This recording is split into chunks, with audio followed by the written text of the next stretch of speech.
How's it going? Good? Yeah? Yeah? That sounded kind of lukewarm. Is it good? Yeah? All right. Well, you all look great, so you got that going for you. Everybody, my name is Ryan J. Salva. I am VP of Product at GitHub, where for the last 4 years, I've looked after our AI strategy. I've given you like a nice, superlative, grandiose talk title today. Coding will never be the same again.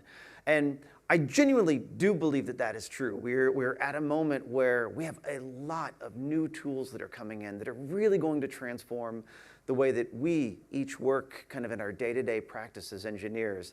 And also, I want to use today's talk a little bit as an opportunity to take the hype down just a peg or two.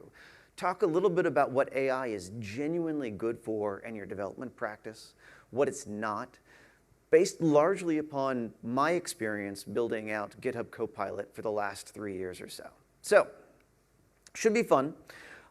I want to kind of stop by reflecting back to a moment back in 2011 when Mark Andreessen made a comment that software would eat the world, right? And genuinely, software has done that. Software has ate its way through almost every industry, every business. It doesn't matter if you're in car manufacturing or banking or, I don't know, maintaining 7-Eleven, easy stores, right? Software is used everywhere. And it is also true that in that time, our jobs have gotten way, way more complicated. It's no longer enough for us to just have a great idea and build great software. We now need to make sure it's secure. We need to make sure it's accessible. We need to ship every day, heck, sometimes multiple times a day.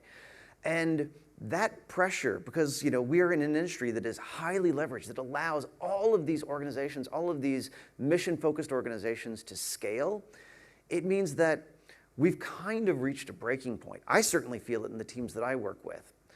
And so AI, it's really giving us an opportunity now to take that next step, right?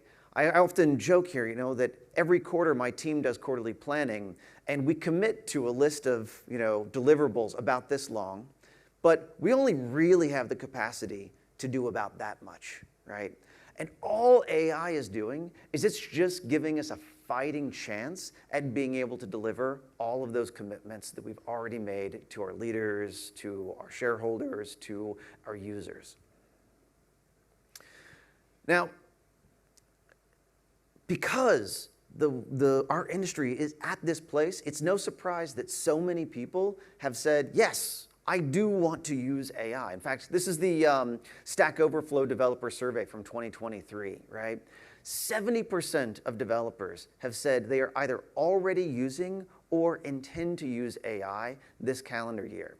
And so we've already kind of crossed the chasm. By the way, I noticed a couple of weeks ago there was a press release from ANZ that said, hey, ANZ commits to using, N number of licenses of GitHub Copilot. Now, y'all, when a bank releases a press release saying what developer tools they're going to be using, we're in a completely different world, right? And I see this in my own tools as well. So now GitHub Copilot is at over 1.5 million developers, 37,000 organizations, right? It's clear that we are already to that point where everyone is just looking, kind of grasping for straws for ways that they can actually amplify their own productivity. And I know that it seems like we've been percolating inside of this AI-infused world for a while now. There's headlines hitting us left and right. It is also kind of maybe prescient to kind of look here that GitHub Copilot, we're kind of the OG, the original gangster, the granddaddy of them all, right? We actually started working with GPT-3 now nearly 3 years ago. Before GPT-4, before Stable Diffusion, before Midjourney.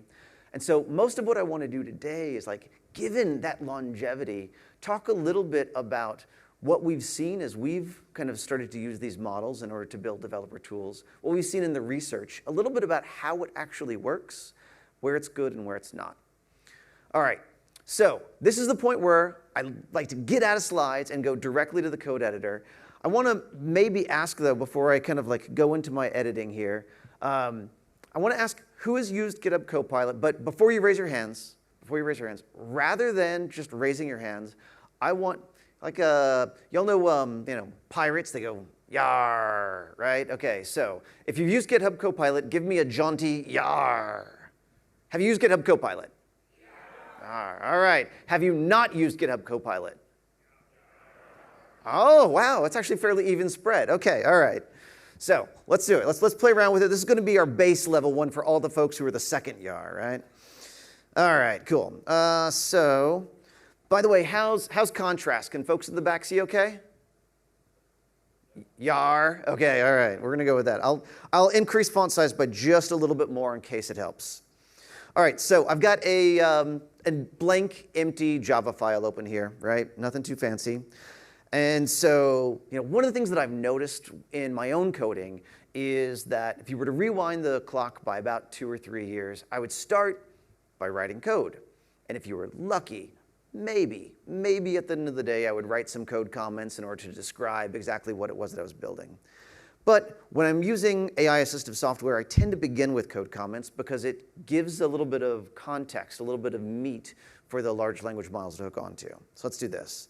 Let's say create a class to manage customers, and let's use a public API here. So using the Stripe API.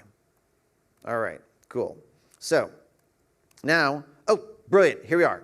Okay, so you see that gray italicized text here? That's Copilot. It's basically taken the natural language context that is around it, that was in the code comment. It has inferred my intent. And it's saying, hey, you might want to use this package here. All right, so let's hit tab, carriage return. Oh, okay, there's another one. There's another one. So just hitting tab, carriage return. Look, Ma, I'm coding. All right. Right?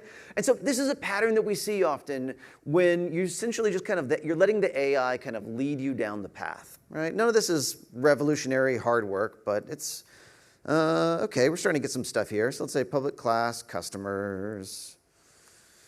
Ooh, okay, this is good. This is good. Let's see what we got here. So create a customer, retrieve a customer, update a customer, delete a customer, list all customers. Okay, that's basic CRUD operations. I'm going to try using an option bracket keyboard shortcut here. See if I get some other options. Ooh, okay, there's another one. This is, all right, we got a lot of good stuff here. Okay, I'm going to go with the simpler of them here, right? And so now I've got some basic scaffolding for using the Stripe API. I put in realistically one line of code comments up above, plus an import statement. And now I'm at, what are we at? 53 lines of code, essentially just letting the AI populate it for me. And this, like, again, it's not rocket science. I could have gone to documentation. I could have gone to a tutorial. I probably could have gone to, GitHub and done a brief search somewhere to grab that boilerplate, but I didn't have to. I was able to just use the AI to build out kind of my starter app. Now, everything that you're seeing here, that has been in market for at least the last 2.5 years. Let's complicate things, though, a little bit. Let's go over here, and we're going to use Copilot Chat now, right? And let's see, we'll clear out our session here. Let's see if we can ask it to do something a little bit more sophisticated here. So if I'm looking at this, I notice that, okay, frankly, this is fairly kind of like fragile code. There's not any error handling or things like that. So let's actually ask Copilot now to add try-catch statements for better error handling. All right, and so now what it's going to do is it's going to essentially analyze the code, and if I'm lucky, it's also going to give me try-catch statements for the whole thing here, right? Okay, cool. It's starting to come out. And notice here that when I was using code completion, I was effectively going from the cursor forward. And now what I'm doing is I'm starting to use conversational AI to kind of phase over the application, right? And so now we've actually got try-catch statements for all of them. Brilliant. We'll just kind of paste that on over. And another thing to note here, it's not just giving me try-catch statements, but it's also giving me some information about why it chose that, what I might do with it. And that's all good. OK, yep. But let's see if we can ask something a little bit more open-ended, right? Maybe I've kind of gotten to the end of my work here, and I want to see, like, all right, before I submit this PR, what would make this better? So I can ask open-ended questions, right? Like, how can I make this code more resilient? And by the way, I don't know, while this is coming up with an answer, I don't know if here in Australia, y'all watch a lot of like NASCAR or things like that. In the States, the kids, they love to go to the NASCAR, right? No one goes to NASCAR in order to see all of the cars make it around the track. You go to NASCAR to see things crash. And so I always like to see how well we can make Copilot crash along the way. Let's see what it's given us here. OK, to make this code more resilient, you consider the following improvements. Specific exception handling. OK, cool. Logging. Ooh, failover mechanisms. That's a good one, right? Always have a backup plan. Retrying the operation using a fallback value, failing gracefully. Input validation. And so now it's actually going to give us some code that actually does it. We've added in some error checking for email. We're actually using kind of Stripe's built-in kind of exception handling here to do different types of error handling, right? And so this is the kind of stuff that I would have normally expected a code reviewer to, provide me that feedback. I'm a more senior, more kind of like experienced engineer to kind of say, hey, you might have tried this, tried this. But now I'm starting to get that feedback a little bit earlier. All right, so now they have a decent idea of what the basic developer experience looks like. Let's go back over here and let's look at what's happening kind of under the hood here, right? It's helpful to actually understand what's happening on the service side of things, right? So all the work is beginning there in the code editor. Now, if any of you are using conversational AI and like a OpenAI, ChatGPT kind of thing, you know that you've got to go and you've got to bring all of that code text, all that context to the prompt window, right? But when you're inside of the code editor, there's a lot of context that we can assemble on your behalf so that you don't have to bring all of that code, all of that information to the chat window. And so what we're doing in the code editor is we're essentially looking at, in the case of code completion, your current cursor position.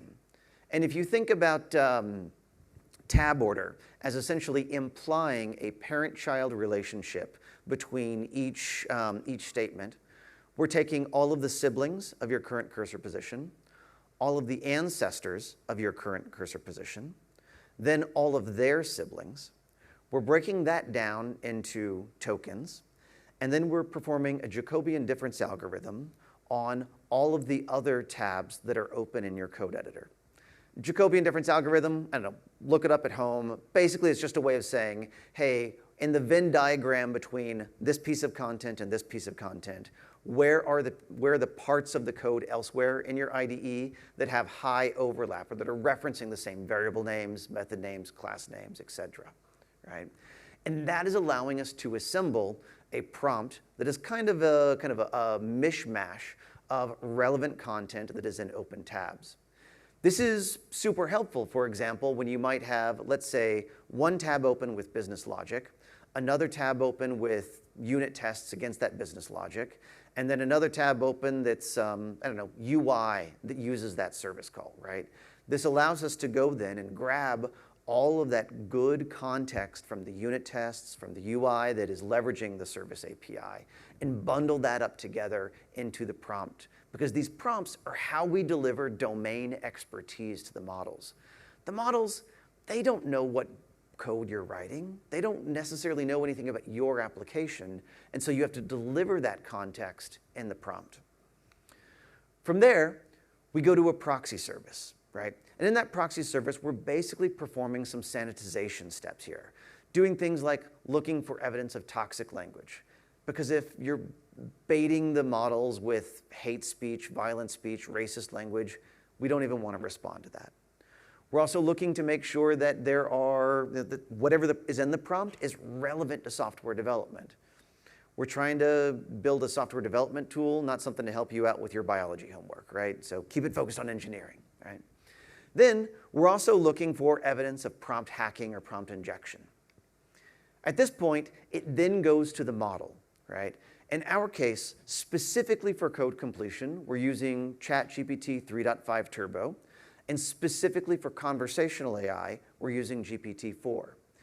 Now, no matter what large language model you're using, whether it is Llama 2 or it is OpenAI's GPT models, or it's something from Google with Duet and Bard, the fact of the matter is that for the first couple years, we were all effectively in a single model world where there was just one general omni model that we might use. We're now entering into a world where we really need multiple models depending upon the use case. In our instance, we're using different models and we're optimizing specifically for latency. Because when you're doing code completion, you really need a response in about 300, 400 milliseconds in order for the developers to stay in the flow, for it to feel snappy, right?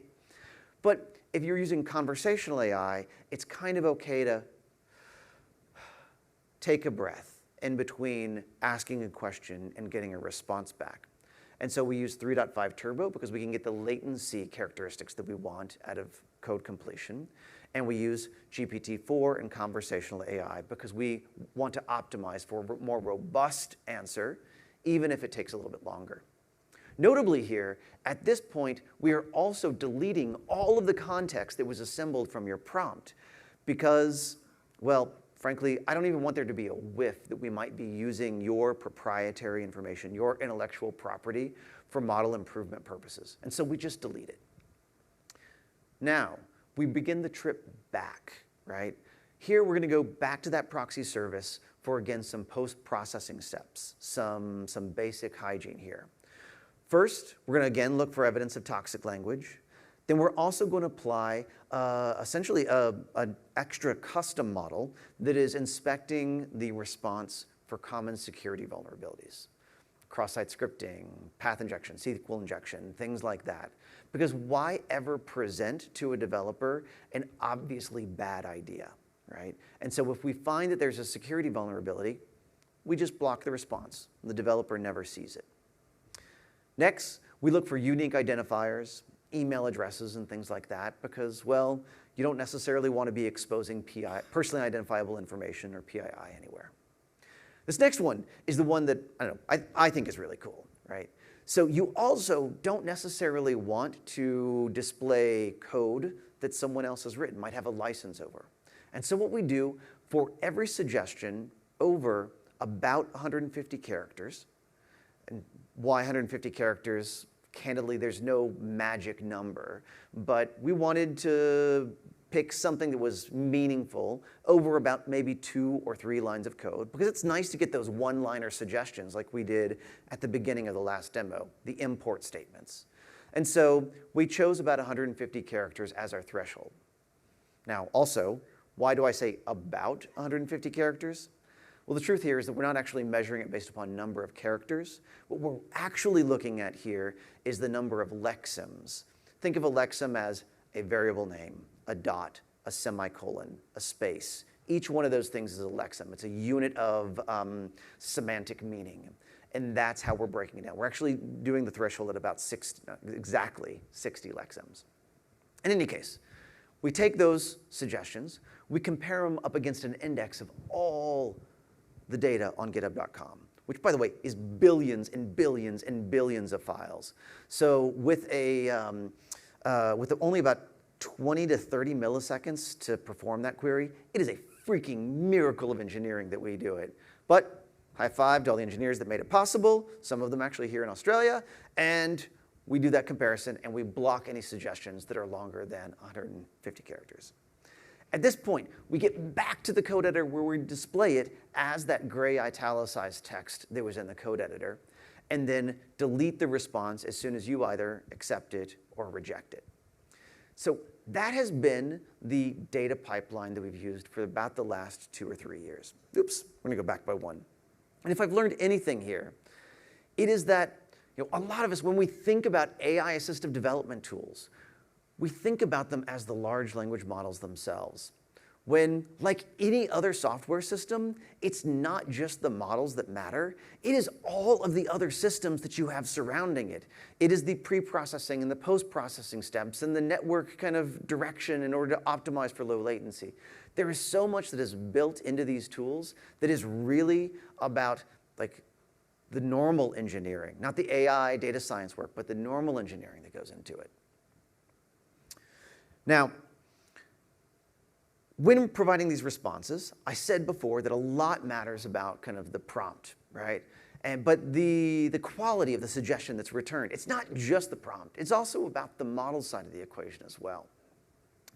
So I want to kind of like take us on a tour here a little bit of how we elevate the suggestion quality over time. Now, if you will, I want you to imagine the prompt context as a series of concentric rings, right, of expansive scope, right? Now, I talked about using open tabs as being kind of the core of that. In fact, that has been exclusively what we used for about the last 2 years or so. But we also know that these models, they are hungry for context, right? The more information that you can provide them, the more tailor-made or customized, personalized the response can be, right? And so we need to go beyond just the open tabs themselves. The next step beyond that is to not just look at the open tabs, but to look at your entire IDE context. So not just open tabs, but the files that are in your directory tree, the terminal information, the build output. So let's kind of see that in action here, right? Okay, so head on back over to VS Code. I'm going to go to a different window now. Let's go to our, cool, all right. So what am I in here? Right now, I am in Visual Studio Code displaying the code for Visual Studio Code. So this is our own little inception moment here. This is generally how the VS Code application is built. By the way, I used to work on the VS Code team, so I'm relatively familiar with the code base.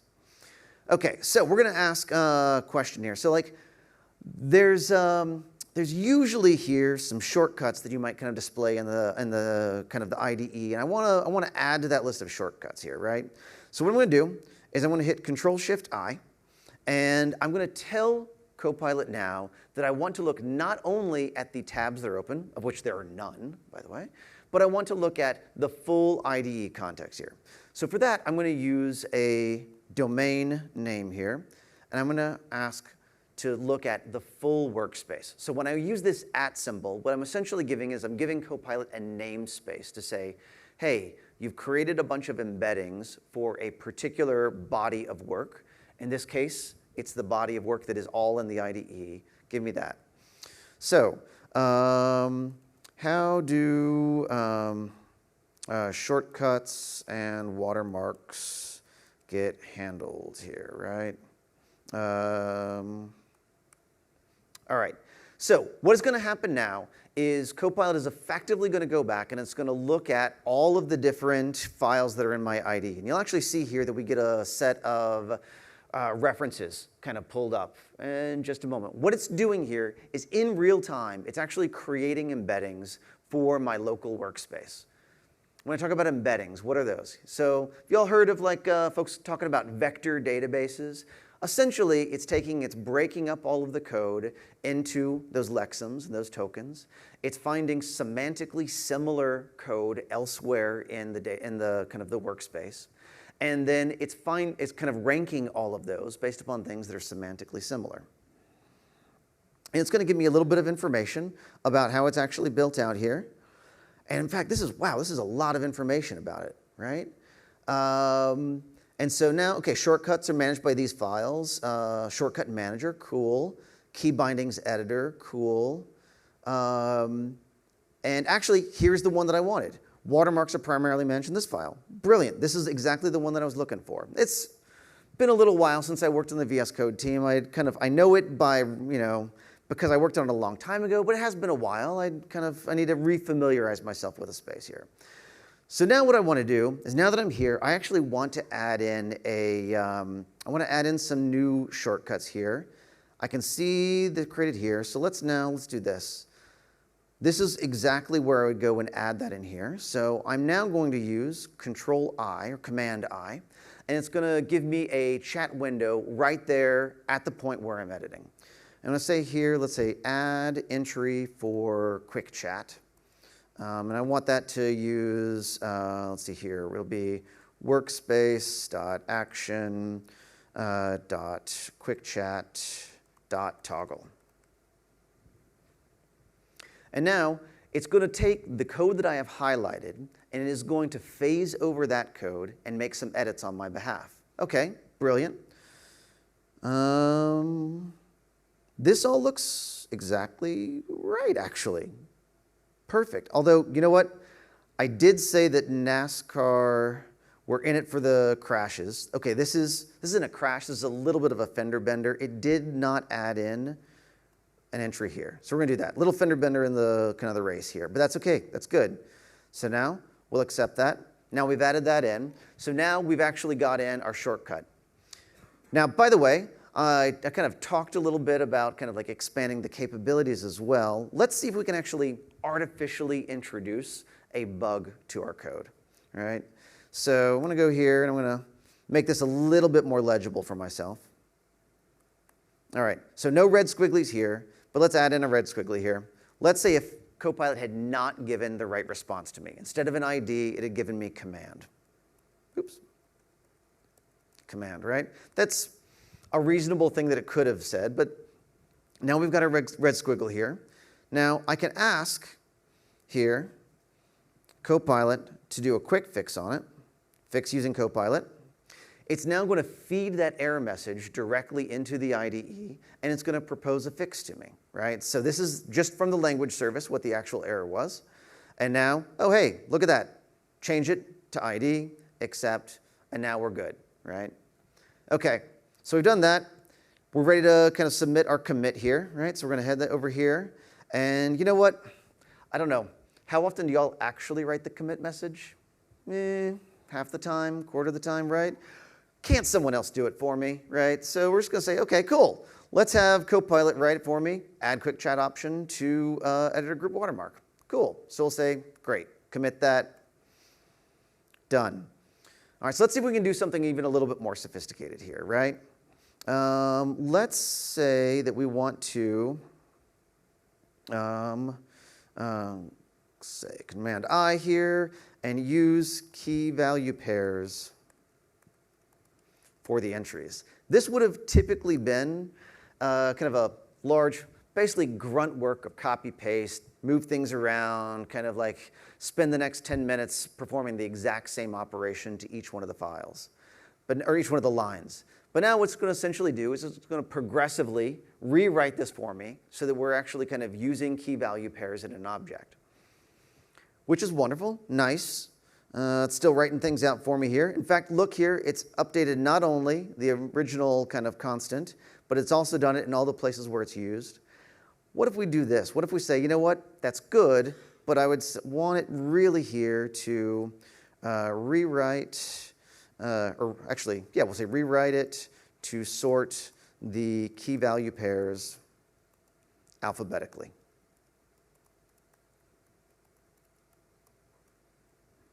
And now what it's going to do is it's going to go back and it's going to refactor all of that code for me so that it's actually in alphabetical order. This, again, this is the kind of work that it's labor. It's brute force. Is it creative work? No, absolutely not. Is it taking time away from your day where you might be thinking about more creative problems? Hell to the yes, right? And so that is exactly what Copilot is good for here. Now I'm going to head back on over to our slide here because I want to make sure that we get to what are some of the really fun parts of it. So we talked about expanding context beyond just the open tabs to use the full IDE context. Where do we go beyond that? Well, it's nice to be able to pull context from your IDE, but what if you want to actually be able to mimic code that is elsewhere or discover code that is written elsewhere? For that, we use Retrieval Augmented Generation, or R.A.G, right? let me give you like a kind of canonical example here, right? Let's say that you've been writing a web service, right? Maybe just like the Stripe one they were using earlier. And that web service, you've gotten all the kind of the back-end code written, but you now want to go write UI for your web service. Well, my guess is that each one of you probably works inside of an organization where there's already some component library that you can go use. Heck, you probably have multiple component libraries. One for web, one for mobile, one for desktop, one for iOS versus Android. You got lots of them. Well, one of the great challenges with building out a platform has always been one of discovery, right? Like, in order to go use those libraries, you have to know that they can exist. So if you can then ask, like, hey, where do I go find a table with options for sorting and filtering, and it can bring that context back to you, well, now you know about those other ones. So let's actually do that. Let's go head on over here, and I'm going to do this not from the IDE, but just for the sake of variety here. Let's go to github.com, whack GitHub. And this, by the way, is where GitHub builds GitHub, right? We like to drink our own champagne, eat our own dog food, and the like. So what I'm going to do here is now that I'm in GitHub, I'm going to increase that font size a little bit here. Hopefully everyone can see that. I'm going to use the conversational AI directly within the IDE. And you'll note here that I can start to ask questions about our engineering team and our engineering systems, right? So in this case, I'm going to ask a question about that UI component, right? I said options for, what did I say, a table with options for sorting and filtering, right? So Primer, by the way, is our UI component library. So how can I build a table with options for sorting and filtering? And so what it is now going to do is it's going to go back and it's going to look at all of the repositories that are within the GitHub organization. And by the way, it's not only looking at the repositories. One of the other things that we've found is that there's so much outside of code that describes our engineering system. It's also our documentation. It's the work items and the issues that describe the features that we're building, the bugs that we're fixing. And so being able to then go perform retrieval augmented generation, or RAG, on top of all of those organizational assets is much more helpful than just being able to do it on whatever your local assets are, right? And so here what it's done, holy moly, wow, it actually gave me a pretty good response here.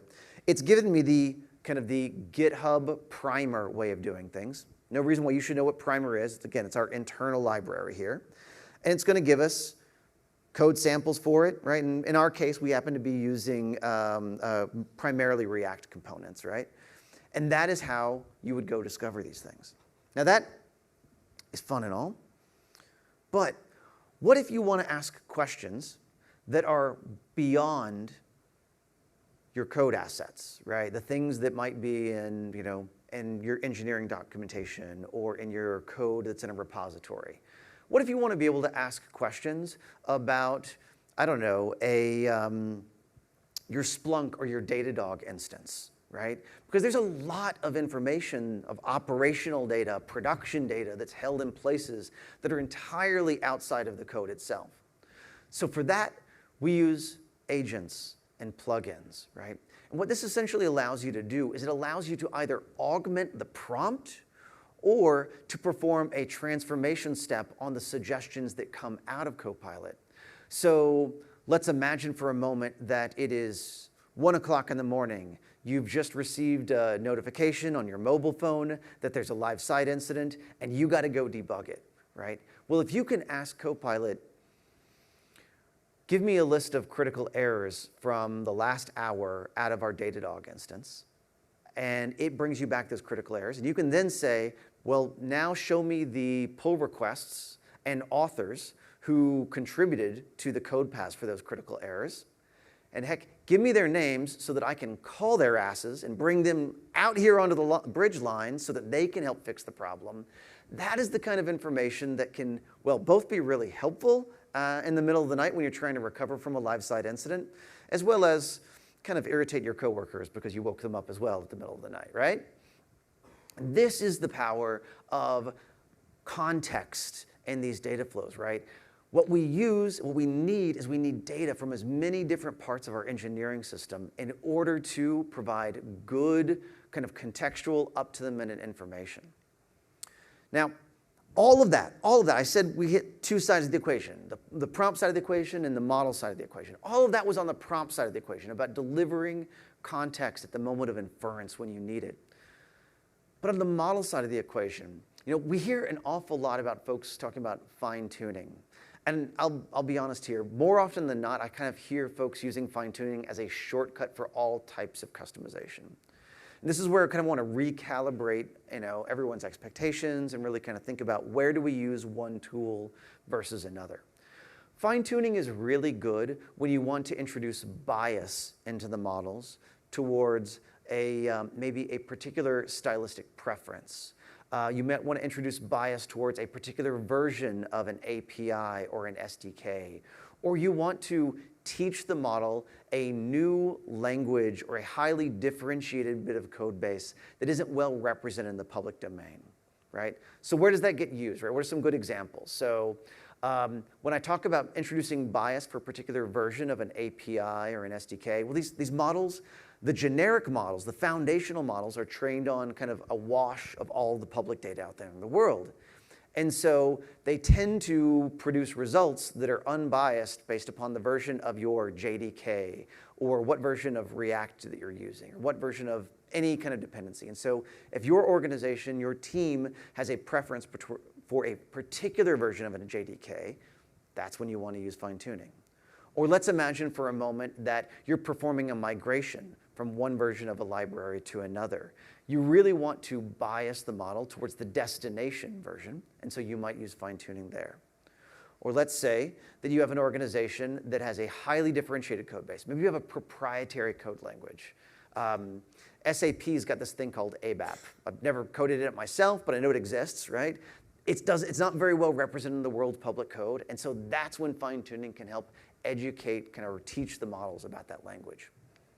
Now, this is the fun part. How do we do that, right? How do we actually do fine-tuning? Because it's not just the recipes, the algorithms that you use for fine-tuning, but it's really what data is it that you use in order to introduce that bias, right? So categorically, we really look at two different things, right? We look at data that is in the repository itself, right? And so yes, that is the code that is in your main branch, right? But the code that's in your main branch, it's all kind of, it all to the models looks equal, right? There's nothing that says this code is code we're proud of. This is code that we wrote a little while ago. We're maybe not so proud of that anymore, but it's still there and we'll get to refactoring it one day, right? Well, and so what you want to do is you also want to introduce effectively a recency bias, right? So that you're kind of reflecting the best practices as you and your team understand them today. And so what we do is we look at the pull request data. We look at which pull requests are being merged today. We give bias to those. And we don't just look at what's being merged today. We also look at what's being kind of like weeded out as part of the code review process. So if you've got code that was submitted as part of the initial PR, it is weeded out as part of the code review process. That is now a negative feedback loop that tells us don't bias for code that looks like that. And so we look at that side of the equation. Then we also look at essentially the use of the large language models themselves. Because your developers, you're probably submitting 2 or 3 PRs a day, maybe, but you are making hundreds or even thousands of decisions when you're in the code editor about which suggestions you accept and which ones you reject. And so we use that information. There's a lot more data there that allows us to introduce bias into the models so that we're reflecting the way that you and your team like to code today. There's one more that I'm going to say is very experimental at this point, but is actually a pretty cool one, and I think has high potential. What we essentially do is we introduce a new model between the large language models and the code editor that is effectively a sentiment analysis model.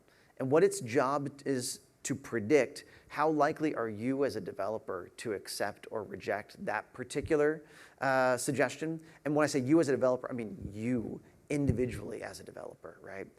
And all of these tools, again, I talked earlier about it's not just the models, it is about all of the systems around it. And in order to build out a scaled service, that is what's required.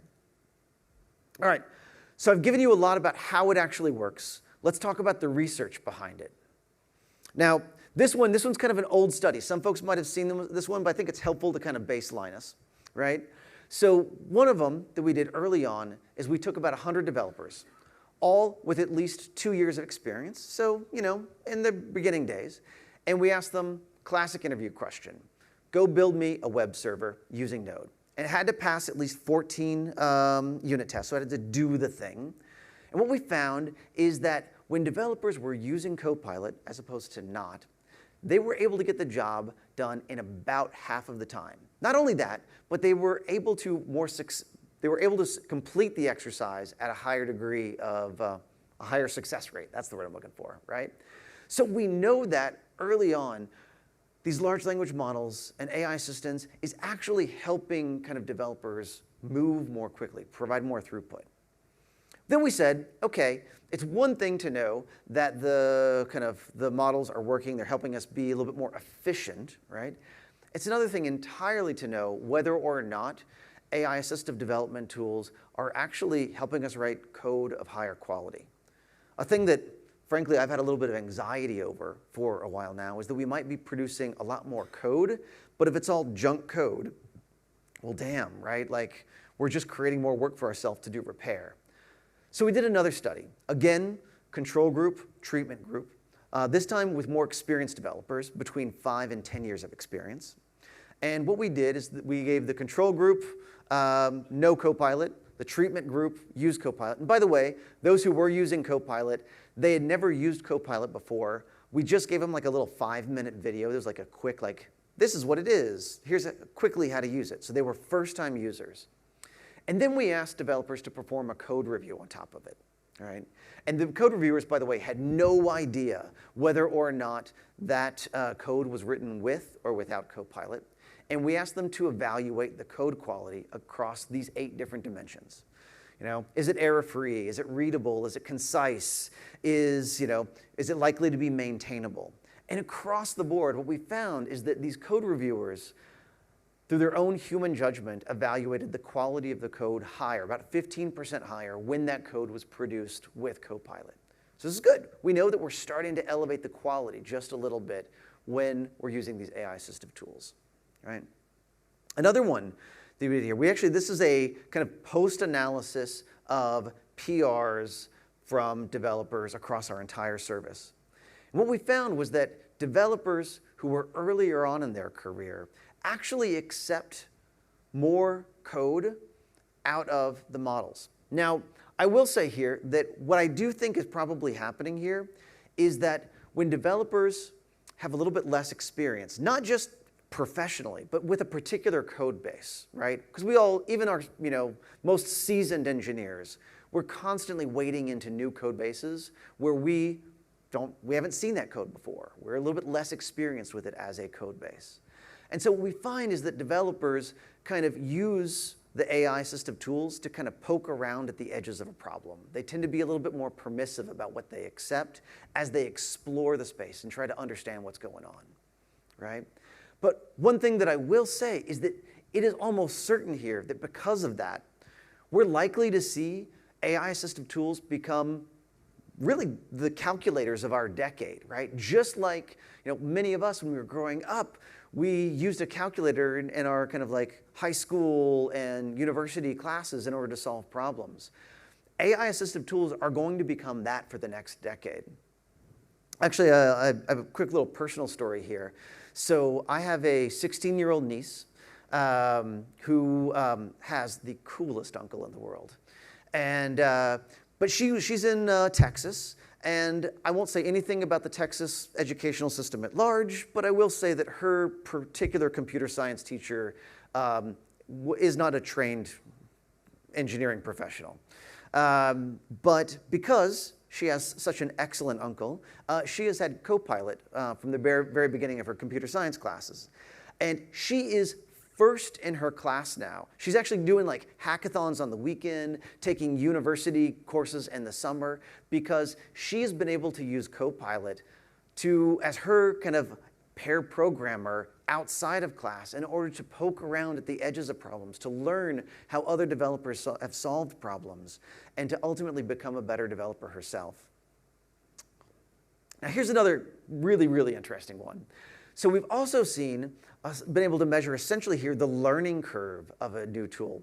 And here I will say my hypothesis is I believe that this is the same learning curve that we might see for any tool. We just happen to be able to measure it here with Copilot. What we find is that in that first month, developers have a suggestion acceptance rate of about 30%. The next month, they get a little bit more critical, accept a little bit more, and then it goes up by a percentage point each month after that as they get more adept at using the tool and kind of squeezing value out of it, right? And so what we're seeing here is that developers are becoming more and more proficient at prompt crafting, at leveraging kind of these AI assistive tools at large, right? Now, all of those are relatively controlled studies, but I do get met with a fair amount of skepticism that, well, that's a controlled study, but it's not exactly how things work in the real world. My team's going to be different. We have reorgs. We have big, ambitious goals. Our code base is genuinely unique. And so what's it going to be like in the messiness of the real world? So over the course of the last 6 months or so, we conducted a long-term kind of cohort analysis behavioral study with about 450 developers. By the way, this was with a kind of a large global consulting company by the name of Accenture. Some of you may be familiar with it, but like they are genuinely working in messy environments. In the middle of this study, there was actually a small layoff among kind of the users. So like that things got crazy in the middle of it. But nevertheless, this is what we ended up seeing. Across that time, we saw that developers submitted 50% more pull requests when using AI-assisted development tools. So we know that the throughput has increased there, right? Now, what was actually even kind of more interesting than that is that the number of actually merged pull requests also increased by 15%. So if the number of pull requests is a measure of throughput, the merge rate is a bit of a measure there of quality. Interestingly here as well, we also saw that the number of builds increased by 50%. Now, as impressive as that measure is, I actually think that that is tightly correlated to the number of PRs and merged PRs, because in any kind of CI platform, you know that you've got usually a build on every merge, right? But the crazy thing here was that we saw a 45% higher build success rate. So that means that the code that was in those builds were of higher quality, right? So we're actually spending less time rebuilding, recovering from build failures and the like. Now, when we look at that, like how is that going to impact us and our industry? We did a bit of a study here with a team over at McKinsey to kind of better understand what kind of economic impact we might expect over the course of the next 3 years. And like what we're seeing is like a quantifiable, very conservative forecast of roughly $1.5 trillion for the software development industry alone. And by the way, that is based upon extremely conservative estimates. If we're able to move the needle even just a little bit more, it would be very easy for us to get to 3, 7.5, like moving that up dramatically. And so this means that effectively these AI-assisted development models, they are going to become an intrinsic part of the way that all of us do our work over the course of, well, the rest of our careers, right? And I know that introducing, well, first, I mean, it is new technology and that is exciting, but also changes to our development stack can also be, I don't know, inconvenient, frustrating. It's a new thing to have to go learn. You have to take time out of your day to go pick up a new set of tools, and that can sometimes feel like it is, I don't know, arresting or slows us down. And so I want to maybe conclude here with a thought. If I have learned anything over the course of the last 3+ years working with large language models and specifically applied to development, it is that software, it's not syntax, that we can speak Python or Java or Rust or C#. Just our ability to speak those language, that is not what makes us great engineers. What makes us great engineers is that we can take complex problems and break them down into smaller constituent parts. It's that we can decide which problems are worth solving and which ones can wait till later. We can negotiate the contracts between components and anticipate failure points. These are all the things that make us great engineers. And so as you're approaching AI in your own stack, remember, the world that's ahead of us is one that has us performing a lot more creativity, looking a lot more like systems architects, and a lot less like kind of laborers who are consulting documentation to remember the regex for email addresses. And that is exciting. That is exciting. Cool. With that, thank you all so incredibly much for letting me share a little bit about what I've learned and what our team has been building. It's been wonderful being with you here.